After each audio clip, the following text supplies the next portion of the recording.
Sophie rentra chez elle plus tôt que prévu ce soir-là. Son cœur battant la chamade après une journée épuisante au bureau. En poussant la porte de l'appartement parisien qu'elle partageait avec sa famille, elle entendit des murmures étouffés provenant de sa chambre. Ce qu'elle découvrit la figea sur place, sa sœur adoptive, Marie, enlacée passionnément avec une femme inconnue. Leurs lèvres scellées dans un baiser fervent qui trahissait une intimité profonde et cachée. Le monde de Sophie s'effondra en un instant.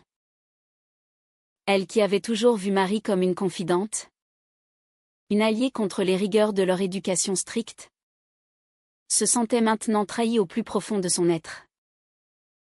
Comment avait-elle pu ignorer les signes, les regards fuyants, les absences inexpliquées, les sourires secrets au téléphone? Mais au-delà de la surprise, une vague de confusion l'envahit. Pourquoi ce baiser avec une femme la perturbait-il autant? Était-ce la trahison? Ou quelque chose de plus personnel? Une étincelle qu'elle refusait d'admettre? La famille de Sophie et Marie était ancrée dans les traditions conservatrices de la banlieue parisienne.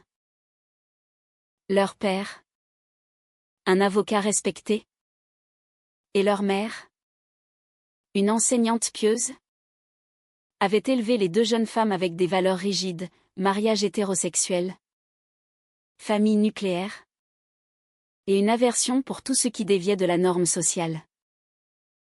Marie, adoptée à l'âge de 10 ans après la mort de ses parents biologiques, avait toujours été la rebelle discrète, tandis que Sophie, la biologique, incarnait la perfection aux yeux de tous. À 25 ans, Sophie travaillait comme assistante juridique, suivant les traces de son père, et envisageait un mariage avec son petit ami de longue date, Julien, un homme stable mais fade. Marie, 28 ans, était graphiste freelance, libre dans son art mais enchaînée par les attentes familiales. Ce soir-là, Sophie ne dit rien. Elle referma la porte sans bruit et s'enfuit dans les rues animées de Paris, le cœur en miettes. Les lumières des cafés et des boutiques illuminaient la scène, mais elle ne voyait que l'image gravée dans son esprit. Pourquoi Marie ne lui avait-elle pas confié son secret? Était-elle vraiment sœur? Ou juste des étrangères sous le même toit? Sophie s'assit sur un banc, les larmes coulant silencieusement. Elle se rappelait les moments partagés, les rires tardifs, les confidences sur les rêves inavoués. Marie avait toujours été là pour elle, la protégeant des colères paternelles. Et maintenant? Cette découverte. Le lendemain matin, l'atmosphère à la maison était tendue. Leur mère préparait le petit déjeuner avec son efficacité habituelle, ignorant les ombres qui planaient. Le père lisait son journal, commentant les actualités politiques avec dédain pour les mœurs modernes. Sophie observa Marie, qui évitait son regard, feignant la normalité. « Tu as l'air fatiguée, ma chérie, dit la mère à Sophie. Tout va bien au travail? Sophie hocha la tête. Mais intérieurement, elle bouillonnait. Elle décida de confronter Marie plus tard, seule à seule. Dans l'après-midi, alors que les parents étaient sortis, Sophie bloqua la porte de la chambre de Marie. « Je t'ai vu hier soir, lâcha-t-elle d'une voix tremblante. Marie pâlit, ses yeux bleus s'écarquillant de panique. Sophie. Ce n'est pas ce que tu crois. Mais Sophie insista, si. C'est exactement ça. Tu es. Avec une femme? Marie s'effondra sur le lit, les larmes aux yeux. Oui. Je suis lesbienne. J'ai essayé de le cacher. mais je ne peux plus. La confession ouvrait une brèche dans leur relation, forçant Sophie à affronter ses propres doutes. Étaient-ce de la colère qu'elle ressentait? Ou de la jalousie? Marie raconta tout, comment elle avait découvert son orientation à l'adolescence. Les peurs face à la réaction familiale. Les relations secrètes qui l'avaient menée à cette femme. Élise. Une collègue artiste. Je t'en prie. Ne dis rien aux parents, supplia Marie. Sophie.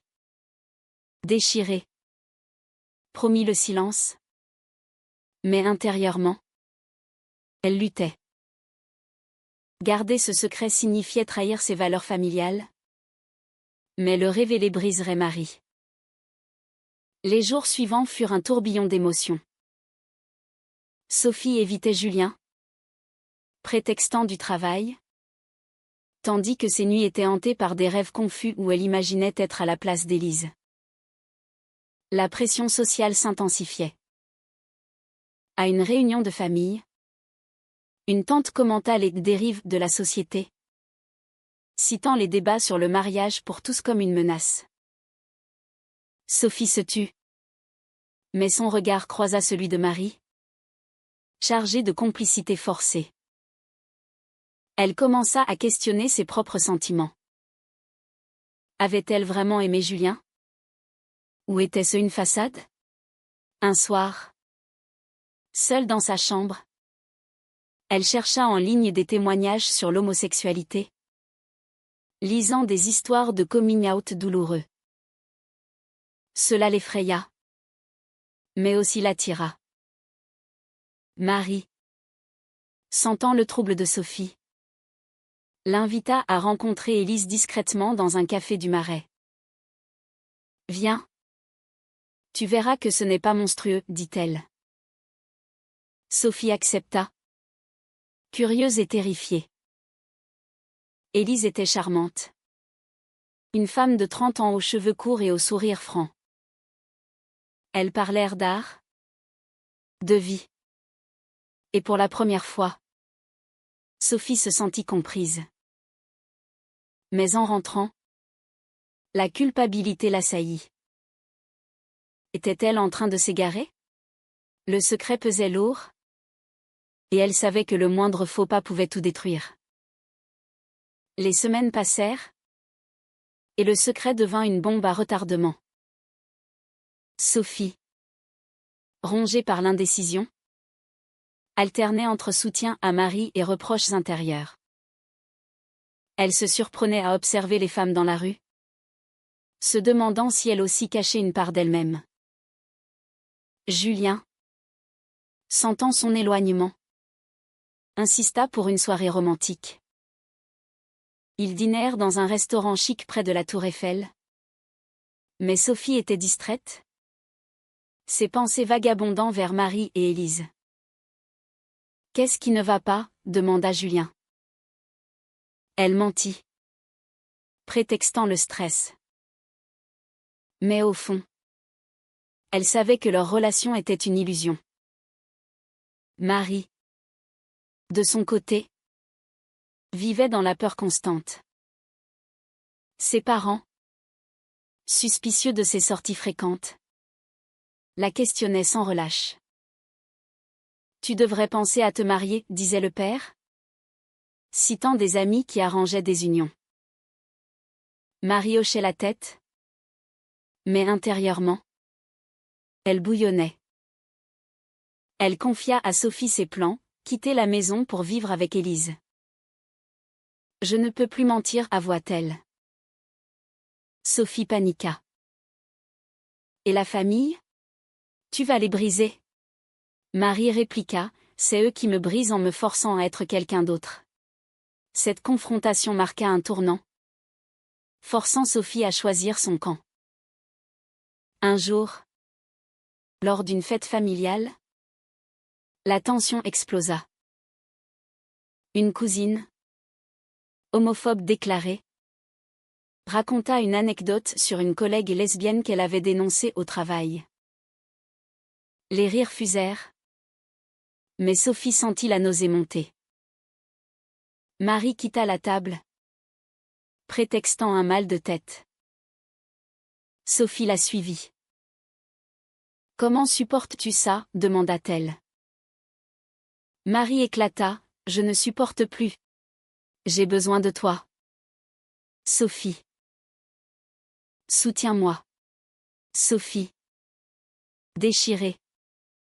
Embrassa impulsivement Marie sur la joue. Un geste qui en disait long. Mais était-ce fraternel? Ou plus? Les doutes de Sophie s'approfondirent. Elle commença à sortir seule, explorant les quartiers LGBT de Paris, comme le Marais. Dans un bar discret, elle rencontra Camille, une femme de 26 ans, ouverte et confiante. Elles discutèrent tard dans la nuit, et pour la première fois, Sophie admit ses questionnements. J'ai toujours cru être hétéro. Mais maintenant. Camille l'encouragea, l'amour n'a pas d'étiquette. Suis ton cœur. Rentrée chez elle, Sophie annula un rendez-vous avec Julien, prétextant une migraine. Marie, sentant le changement chez Sophie, la confronta. Tu es en train de changer? N'est-ce pas? Sophie nia. Mais ses yeux la trahissaient. Bientôt, une trahison inattendue surgit. Élise, jalouse de la proximité entre les sœurs, accusa Marie de sentiments ambigus envers Sophie. Tu parles trop d'elle, lança-t-elle lors d'une dispute. Marie défendit leur lien, mais les graines du doute étaient semées. Elle décida de rompre avec Élise, choisissant la loyauté familiale sur l'amour. J'ai tout sacrifié pour toi, dit-elle à Sophie. Amère. Sophie, culpabilisée, promit de l'aider. Mais le père découvrit des messages suspects sur le téléphone de Marie, laissés par inadvertance. Il explosa de rage. Qu'est-ce que c'est que ça? Des rendez-vous avec une femme? Marie, paniquée, nia. Mais le mal était fait. Le père convoqua une réunion familiale, accusant Marie de déshonorer la famille. Sophie, témoin, dut choisir, défendre Marie ou se taire. Elle opta pour le silence, trahissant ainsi sa sœur. Marie la regarda avec des yeux emplis de douleur. Tu m'as abandonnée. Les conséquences furent immédiates. Marie quitta la maison cette nuit-là, emportant seulement un sac. Sophie, rongée par la culpabilité, tenta de la contacter, mais en vain. Les parents, choqués, blâmèrent l'éducation moderne. Nous l'avons élevée comme notre fille. Et voilà, se lamenta la mère. Sophie, seule avec ses remords, rompit avec Julien. Je ne suis pas prête, dit-elle. Mais intérieurement, elle savait que c'était plus profond. Des jours plus tard, Sophie reçut un message de Marie, je suis chez Élise. Ne me cherche pas. La douleur fut insoutenable. Sophie erra dans Paris, réfléchissant à ses choix. Avait-elle sacrifié son bonheur pour une famille qui l'étouffait? Elle décida de chercher du soutien, rejoignant un groupe de parole pour personnes questionnant leur sexualité. Là, elle rencontra d'autres femmes, partageant des histoires similaires d'aplomb et de perte. Cela l'éveilla à ses propres sentiments refoulés. Un soir, lors d'une manifestation pour les droits LGBT, Sophie aperçut Marie de loin, main dans la main avec Élise. Leur regard se croisa, chargée d'émotions non dites. Sophie s'approcha. Tremblante. « Pardonne-moi, murmura-t-elle. Marie hésita. Puis l'étreignit. Il est temps que tu affrontes toi aussi. Cette réconciliation fragile marqua le début d'un nouveau chapitre. Mais les ombres du passé persistaient. La réconciliation entre Sophie et Marie fut éphémère. Les parents, apprenant le retour de Marie via des ragots familiaux, exigèrent des explications.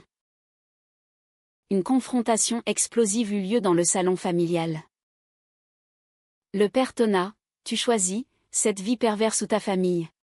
Marie, soutenue par Sophie, répondit, « Je choisis d'être moi-même. » Sophie, pour la première fois, prit la parole, « Papa. L'amour n'est pas un choix. C'est ce qu'elle est. » Le père, furieux, les chassa toutes deux. « Sortez d'ici. » Exilées, les deux sœurs trouvèrent refuge chez Élise, dans un petit appartement du quartier latin. L'ambiance était tendue, Élise voyait Sophie comme une intruse, et Sophie luttait avec ses sentiments naissants pour Marie. Étaient-ce de l'amour fraternel? Ou quelque chose de prohibé? Les nuits étaient agitées, remplies de discussions profondes. Marie confia ses peurs, « J'ai perdu ma famille pour ça. » Était-ce le bon choix? Sophie, touchée, la serra dans ses bras. Un geste qui éveilla des frissons inattendus. La société parisienne, bien que progressiste en surface, cachait des préjugés tenaces. Au travail, Sophie subit des regards suspicieux après que des collègues apprirent pour Marie. « Ta sœur est différente », murmura l'un d'eux.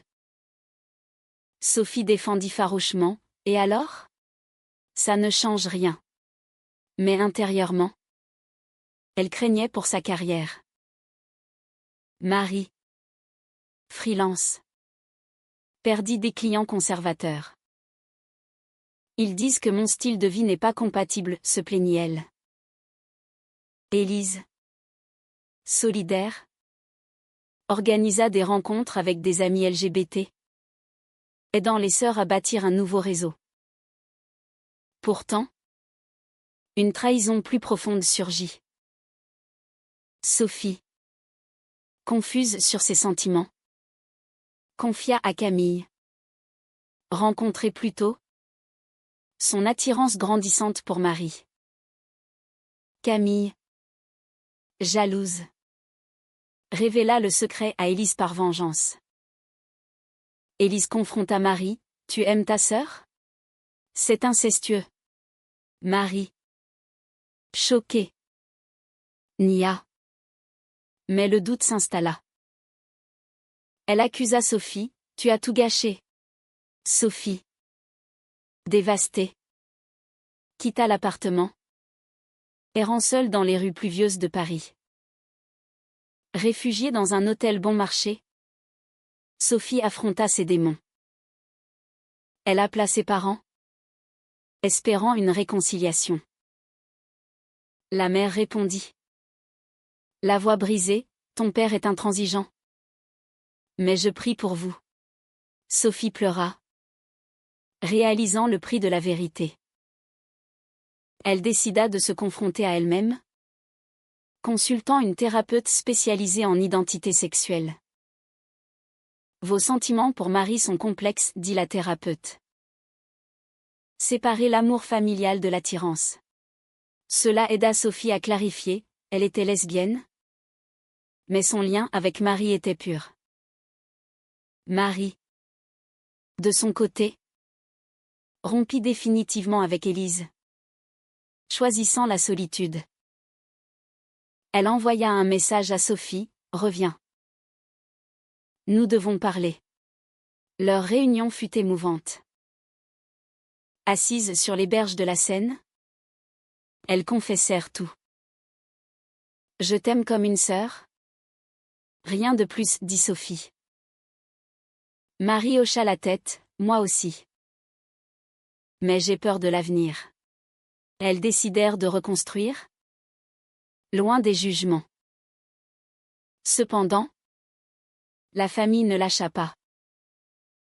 Le père, influencé par des amis traditionalistes, engagea un détective pour surveiller les sœurs. Découvrant leur vie, il menaça de les déshériter. Vous êtes une honte, écrivit-il. Sophie, furieuse, répondit, la honte, c'est votre intolérance. Cela marqua une rupture définitive, mais libéra les sœurs. Sophie commença une relation avec Camille, malgré la trahison passée. Je te pardonne, dit-elle. Mais la confiance était fragile. Marie, seule, se concentra sur son art, créant des œuvres sur l'identité et la liberté. Les deux sœurs organisaient des dîners avec des amis progressistes, bâtissant une famille choisie.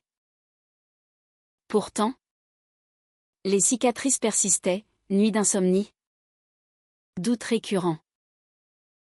Un jour, lors d'un événement artistique, Marie rencontra une femme, Laura, une éditrice ouverte. Leur connexion fut immédiate, mais Marie hésita, craignant une nouvelle perte. Sophie l'encouragea, prends le risque. La vie est trop courte. Marie accepta, entamant une relation prudente. Sophie, avec Camille, affronta des défis similaires, préjugés au travail, regards dans la rue. Mais elle persévérait, transformant la douleur en force. La haute tension culmina lorsque les parents tentèrent une ultime réconciliation, invitant les sœurs à un dîner. Nous pouvons pardonner si vous changez, dit le père. Marie refusa, nous n'avons rien à changer. Sophie soutint, acceptez-nous ou perdez-nous. Les parents, face à l'ultimatum, choisirent le silence. Les sœurs partirent, le cœur lourd mais résolu. Libres mais isolées, Sophie et Marie naviguèrent dans un monde hostile. Sophie perdit son emploi après que son patron, conservateur, apprit son orientation via des rumeurs. Ça ne colle pas avec notre image, dit-il. Humiliée, elle chercha du travail ailleurs, trouvant un poste dans une association LGBT. Là, elle aida d'autres femmes à travers leur lutte, transformant sa douleur en empathie.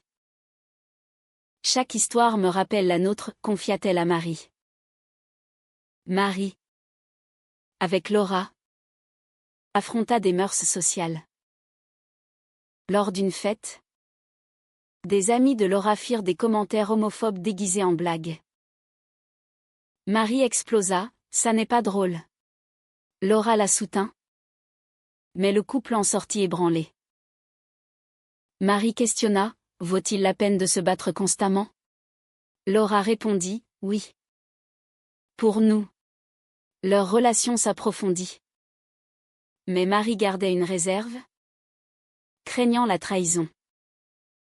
Sophie, avec Camille, vécut une passion intense, mais les ombres du passé ressurgissaient. Camille, repentante, avoua sa jalousie passée. J'avais peur de te perdre.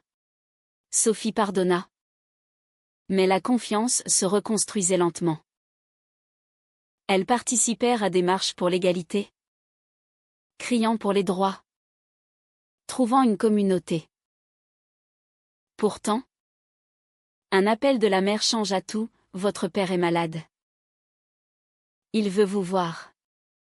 Les sœurs retournèrent à la maison familiale, le cœur serré.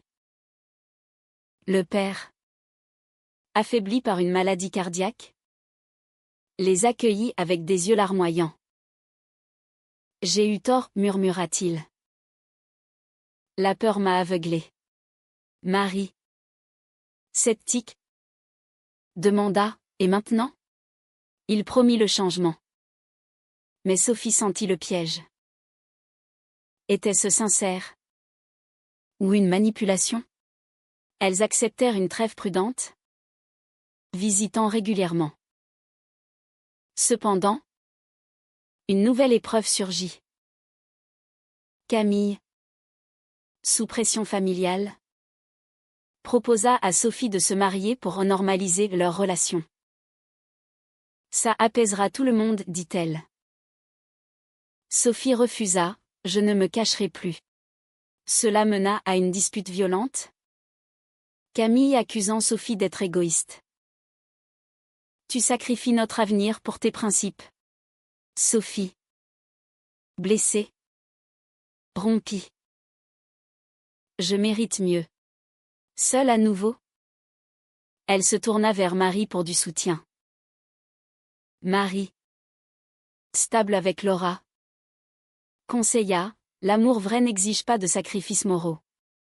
Inspirée, Sophie se concentra sur son travail, devenant une voix pour les droits LGBT.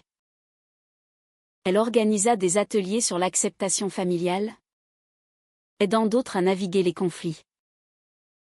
Un jour, elle rencontra une femme, Anna, une avocate militante. Leur connexion fut naturelle, sans drame passé. Enfin, la paix, pensa Sophie. Mais le destin frappa encore. Le père, rétabli, rétracta ses excuses lors d'une dispute. Je ne peux accepter ça, dit-il. Les sœurs, déçues, coupèrent les ponts définitivement. La mère, déchirée, choisit de rester avec lui, laissant les filles orphelines de fait. Nous avons notre propre famille maintenant, dit Marie, serrant Sophie. Les mois suivants furent de guérison. Sophie et Anna bâtirent une relation solide, affrontant les défis ensemble. Marie et Laura envisagèrent l'adoption, défiant les normes. Les sœurs, unies, réfléchissaient à leurs choix, les trahisons, les pertes, les éveils. Avons-nous payé trop cher, se demanda Sophie. Mais la liberté valait le prix. Lors d'une conférence, Sophie parla publiquement de son parcours, inspirant d'autres. La société change, mais lentement. Nous devons lutter. Marie, dans le public, applaudit fièrement. Leur lien, forgé dans le feu, était indestructible. Pourtant, des doutes subsistaient, et si elles avaient choisi autrement? La haute trame se tissait vers un climax. Une ancienne amie, jalouse, révéla des secrets familiaux aux médias locaux, exposant les sœurs. Scandale dans une famille respectable, titraient les journaux. Les parents, humiliés, blâmèrent les filles. Sophie et Marie, face à l'opprobre public, tinrent une conférence de presse. Nous sommes fiers de qui nous sommes, déclarèrent-elles. Cela marqua leur victoire. Mais à quel coût? Le scandale propulsa Sophie et Marie sous les projecteurs. Des associations LGBT les soutinrent, mais les haters en ligne les harcelèrent. Dégénérée, lisait-elle dans les commentaires. Marie, fragile, envisagea de quitter Paris. C'est trop, confia-t-elle à Laura. Mais Laura la retint, nous affrontons ça ensemble. Sophie, avec Anna, organisa une campagne contre la haine, transformant la négativité en action. Chaque insulte nous rend plus fortes, dit-elle. Les parents, sous pression publique, tentèrent une ultime approche. La mère appela, « Revenez. S'il vous plaît. » Mais les sœurs refusèrent. Trop de dommages, répondit Sophie. Cela scella la rupture, libérant enfin leur conscience. Elles se concentrèrent sur leur vie. Marie exposa ses œuvres dans une galerie, recevant des éloges pour son authenticité. Sophie, promue, devint porte-parole nationale. Pourtant, les conflits intérieurs persistaient. Sophie rêvait de réconciliation, mais savait que c'était impossible sans vrai changement. Marie, enceinte via insémination avec Laura, craignait pour l'avenir de son enfant. Dans quel monde grandira-t-il, se demanda-t-elle. Elle discutait tard, partageant peur et espoir. Nous avons choisi la vérité. Et ça vaut tout, conclut Sophie. Un jour, lors d'un événement, Sophie croisa Julien, marié et père. Tu as l'air heureuse, dit-il. Elle l'était. Enfin. Marie, avec son bébé naissant, trouva la paix dans la maternité. Les sœurs, unies, regardaient l'avenir avec optimisme prudent.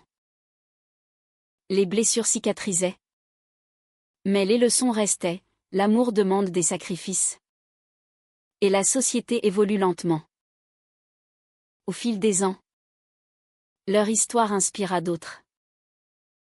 Sophie écrivit un livre sur leur parcours, détaillant les trahisons, les choix moraux, les éveils. La liberté a un prix, y lisait-on. Marie illustra la couverture, symbolisant leurs liens. Elles devinrent des icônes, mais restèrent humbles, se rappelant les débuts douloureux.